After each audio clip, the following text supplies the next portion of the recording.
Bonjour et bienvenue sur notre tutoriel vidéo portant sur les groupes et les onglets.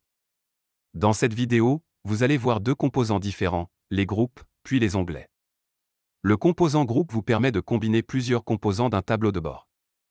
Les groupes ont deux objectifs. Premièrement, combiner plusieurs composants dans un groupe de mise en page distinct. Et deuxièmement, ils permettent de gérer les interactions entre les composants du tableau de bord à l'intérieur et à l'extérieur du groupe. Pour ajouter un groupe, cliquez sur cette icône dans la zone des composants.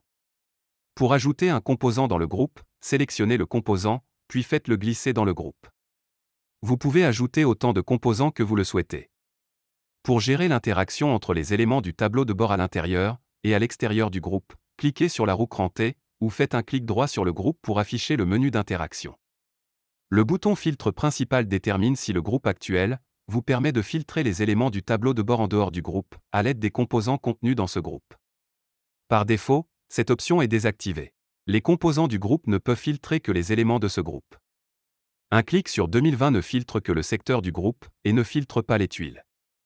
Si nous activons l'option de filtre principal, maintenant, lorsque nous sélectionnons une année sur le graphique, le filtre s'applique aux composants dans le groupe et en dehors du groupe.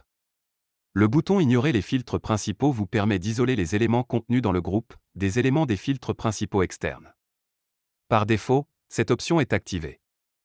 Les éléments des filtres principaux externes ne peuvent pas filtrer les éléments du tableau de bord contenus dans le groupe. Un clic sur un commercial n'a pas d'impact sur les éléments du groupe. Si nous désactivons l'option, maintenant un clic sur JB Pack filtre le secteur et le graphique. Voyons maintenant le composant onglet. Il vous permet de créer des pages et de combiner plusieurs composants dans ces pages. Pour ajouter un onglet, cliquez sur cette icône dans la zone des composants. Cliquez ensuite sur le bouton plus pour ajouter une nouvelle page. Vous pouvez faire glisser un ou plusieurs composants dans cette page.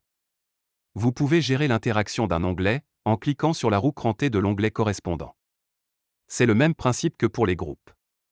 Vous pouvez activer le filtre principal pour filtrer en dehors de l'onglet ou ignorer les filtres qui proviennent de l'extérieur de l'onglet. Dans la mise en page, vous pouvez changer le nom de votre onglet et réorganiser les onglets dans l'ordre que vous souhaitez. Quand votre onglet ne contient qu'un seul composant, vous pouvez activer l'option « Afficher l'élément en tant que page ». Cette option permet de fusionner l'élément avec la page de l'onglet et d'afficher en tant que titre d'onglet celui de votre composant.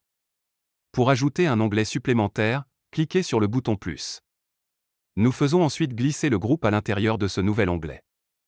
Merci d'avoir regardé cette vidéo. Pour en savoir plus sur toutes les fonctionnalités disponibles, consultez la documentation en ligne.